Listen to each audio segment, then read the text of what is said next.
இன்றே டவுன்லோட் செய்து உங்கள் ஃபேவரட் ஷோக்களை என்ஜாய் பண்ணுங்க. ஹலோ பாட்டி. இங்க எல்லாமே மாறி போச்சு. ஊர்க்காரங்கெல்லாம் சேர்ந்து கலசத்தை எடுத்துக்கிட்டு மண்டபத்துக்கு வராங்க. என்ன பாட்டி சொல்றீங்க? ஆமா ஐயா.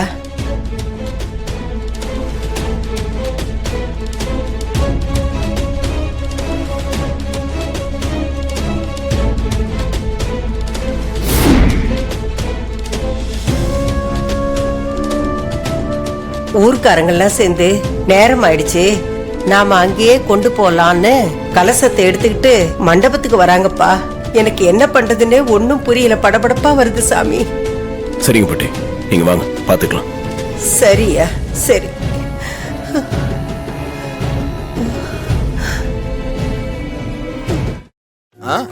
வாங்க.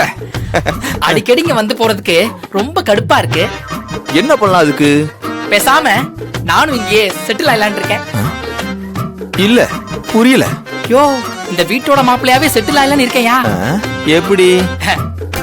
நீங்க ஆல்ரெடி இந்த வீட்டோட மூத்த பொண்ணை கரெக்ட் பண்ணி கல்யாணம் பண்ணி ஜாலியா இருக்கீங்க. சரி. ரெண்டாவது பொண்ணு ரேவதிய நம்ம மாப்பிள்ளை கரெக்ட் பண்ணி கல்யாணம் பண்ணிட்டாப்ல. மேல மூணாவது பொண்ணு துர்காவை கரெக்ட் பண்ணி நான் கல்யாணம் பண்ணிக்கலான் இருக்கேன். எப்படி என் பிளான்? அதுக்கு வாய்ப்பு இல்ல ராஜா. இதோ வந்துட்டான்ல. வரேன் இரு. ஹாய். ஆமா, நீ யாருப்பா? இந்த மூணாவது பொண்ணை கரெக்ட் பண்ணி கல்யாணம் பண்ணிப்பேன்னு சொன்னல, அது என் ஆளு. என்னது மூவாளா? ஆமா, அவளுக்காக டிரைவரா நான் அவங்க வீட்டுல நடிச்சேன். அவங்க அம்மாக்கு தெரிஞ்சு போய் என்ன வீட்டை விட்டே துரத்திட்டாங்க. ஆனா துர்கா மேல இருக்க லவ் இன்னும் குறையல, அப்படியே தான் இருக்கு. அதனால துர்காவை நீ மறந்துரு. அட பாவிங்களா, ஆளுக்கு ஒரு பொண்ணை கரெக்ட் பண்ணிட்டா நான் எல்லாம் என்னடா பண்றது? எப்படிடா செட்டில் ஆகுறது? பர்மனண்டா அந்த வீட்லயே செட்டில் ஆகுறதுக்கு ஒரு வழி சொல்லியா? வழிதானே, நான் சொல்றேன். சொல்லு. இங்க பாரு, எங்க அத்தைக்கு மொத்தம் 4 பொண்ணு. அதுல 4ஆவதா ஒரு பொண்ணு இருக்கு.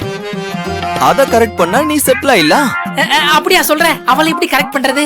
அந்த பொண்ணு சுவாதிக்கு பாட்டுனா ரொம்ப உசுரு. நீயும் நல்லா பாடுனன்னு வச்சுக்க, அவ மனசுல இடம் பிடிச்சி நீயும் கரெக்ட் பண்ணிடலாம். ஓ, இவ்வளவுதான் மேட்டரா? அம்மா, இந்த Dressல உங்க 2 பேரையும் பாக்குறதுக்கு கியூட்டா இருக்கீங்க.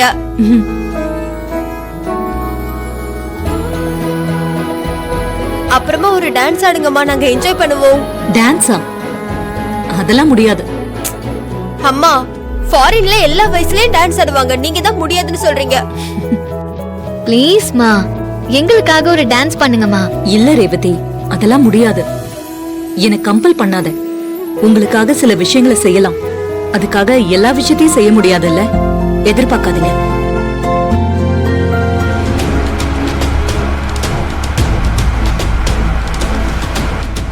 அப்பனே முருகா, ஏன்பா எங்களை எப்படி சோதிக்கிற?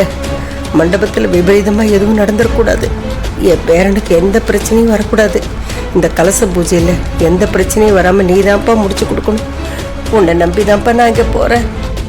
எப்பா சகல, மண்டபத்துக்கே பூஜைக்கு வராங்கன்னா அது நம்ம சின்ன அத்தையோட வேலையா தான் இருக்கும். இன்னும் கொஞ்ச நேரத்துல எல்லாருமே வந்துட போறாங்க. என்னப்பா பண்ண போறோம்? வரட்டுங்க, எல்லாத்தையும் எப்படியாவது நல்லபடியா முடிச்சிடணும். கார்த்திக், அவ்வளவுதானே, அதை நாங்க பாத்துக்கிறோம், நீ கவலைய விடு. என்ன பண்ண போற? நான் செஞ்சதும் உனக்கே அது தெரியும் பாரு. ஹலோ, கேக்குதா? ஐயோ பெங்களூரு, சின்னத்த போன் பேசிட்டு போறாங்க பாரு. சகல, அங்க பாரு போறாங்க பாரு. வா வா வா. எப்பா போயிட்டு வந்துடுறேன்.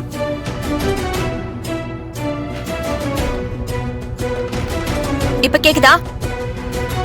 நீங்க இப்ப எங்க இருக்கீங்க? அந்த இடத்துலயா? என்ன பண்ணலாம்? பெங்களூரு, அங்க பாரு. என்ன பெங்களூரு, ஜாலியா பேசிட்டு இருக்கிற சின்னத்தைய கைய கால உடைச்சு ஹாஸ்பிட்டலுக்கு அனுப்பி வச்சிருமா? அதுக்கு தானே சகல காத்துக்கிட்டு இருக்கோம். செஞ்சிட வேண்டியதுதான். என்னப்பா செய்ய போற? அதான் தெரியல, என்னன்னு யோசிச்சுக்கிட்டு இருக்க. போயா.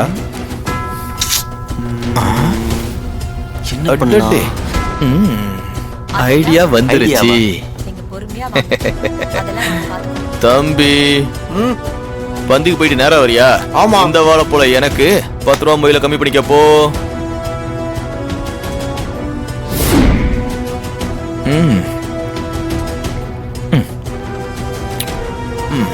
என்ன சகல பிளான் பண்ண சொன்னா பழம் சாப்பிட்டு இருக்கீங்க? பழம் தான் பிளானே. பழம் தான் பிளானா?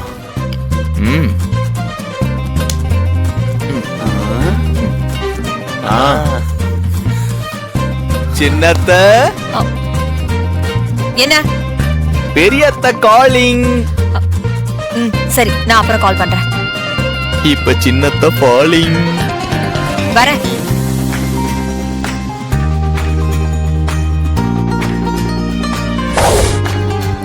சீக்கிரம் வாங்க. வந்துட்டு இருக்கேன்ல. அட சீக்கிரம் வாங்க, கூப்பிடுறாங்க. ஐயா சகல ஐயோ ஐயோ திருமலை நாயக்கர் தூணே சரிஞ்சிருச்சு. வள்ளுவர் கோட்டம் தேரே சரிஞ்சிருச்சு. எல்லாரும் வாங்க. வாங்கல வாங்க. என்னாச்சு? என்ன சத்தம்? இந்த கொடுமையை பாத்தீங்களா?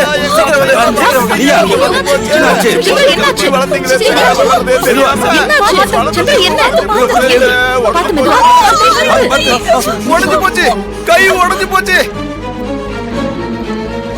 என்ன சந்திரா, கீழே விழுந்துட்டியா? ஆமாக்கா, யாரும் படுத்து தின்னு தோலைக்கு போட்டிருக்காங்க.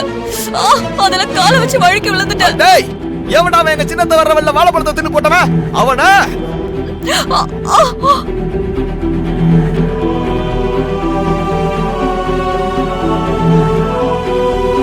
ஐயோ, அடி பலமா பட்டுடுச்சா?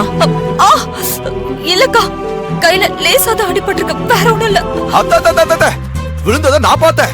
லேசான அடிலாம் இல்ல அத்த. உங்களுக்கு தெரியாது, கையில ஏதாவது ஃபிராக்சர் கிராச்சர் ஆயிட போகுது, பின்னாடி பிரச்சனை ஆயிடும். இல்ல இல்ல மாப்ள, அதெல்லாம் ஒண்ணும் இல்ல, லேசான அடிதான். அத்த, கையில நல்லா அடிபட்டிருக்கு, அலட்சியமா இருக்க கூடாது. வாங்க உடனே இப்பவே ஹாஸ்பிடல் போவோம். அத்த சொல்லுங்க. ஷோ, அதெல்லாம் ஒண்ணும் இல்ல, ஹாஸ்பிடல் போற அளவுக்குலாம் ஒண்ணும் இல்ல. லேசான அடிதான், கொஞ்ச நேரத்துல சரியா போயிடும். ஹாஸ்பிடல்ல வேணாம். அப்படிலாம் சொல்லாதீங்க.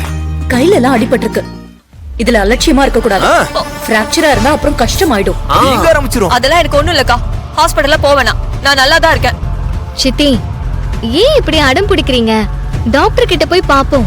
அவங்க எதுவும் இல்லைன்னு சொல்லிட்டு அப்புறம் நிம்மதியா இருக்கலாம்ல.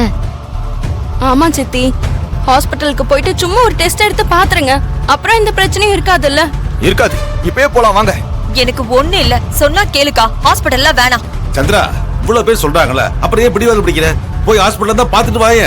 மாப்ள, இவ்வளவு கூட்டிட்டு ஹாஸ்பிடல் போய் பாத்துட்டு வாங்க. ஐயோ, நான் சொன்னா ஏன் யாருமே கேட்க மாட்டேங்கிறீங்க? சந்திரா, போயிட்டு வா, எதுவும் பேசாத. மயில் மாப்பிள, நீங்க கூட்டிட்டு போங்க. வழியில ஏதாவது பிரச்சனை பண்ணானா எனக்கு போன் பண்ணுங்க. Immediately I call you. சின்னத்த போங்க, கை குத்துறவாதலத்த போங்க. போயிட்டு வா. போயிட்டு வாமா. எவ்வளவு பெரிய அடி, படுபாவி பசங்க இப்படி பண்ணிட்டாங்களே. வாங்கத்த.